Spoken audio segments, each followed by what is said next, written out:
জয় জগন্নাথ নাম দিয়ে স্টার্ট করলাম আজকে first blog of 30 days and আমি খুবই এক্সাইটেড ব্লগটা শেয়ার করার জন্য আমার সবাই ফ্রেন্ডের সাথে।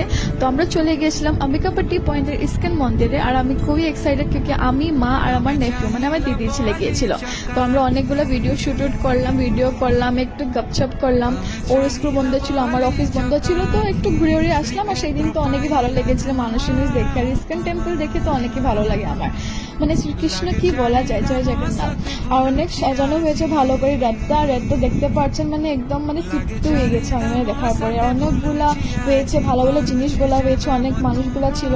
তো একটু আমরা ঘুরতে চলে গিয়েছিলাম ক্যাপিটাল পয়েন্ট আর তারাপুর সাইড। ক্যাপিটাল পয়েন্ট দেখার পরে একটু শপিং করার পরে, একটু খাওয়া দাওয়া করার পরে তারপরে আমরা চলে আসলাম। তো রাস্তার মধ্যে দেখেছি আমরা পয়েন্টে যান আর একটা রেড যাচ্ছে। তো অনেকে এক্সাইটেড, দেখে অনেকে ভালো লাগছে, মানে সেদিন ওয়েদার তো বন্ধুগণ অনেকে ভালো ছিল। তো আমরা বসে বসে দেখছি অনেকগুলো মানুষ পার্টিসিপেট করছে, ছোট থেকে বড় অবধি, দেখে ভালো লেগে যায়।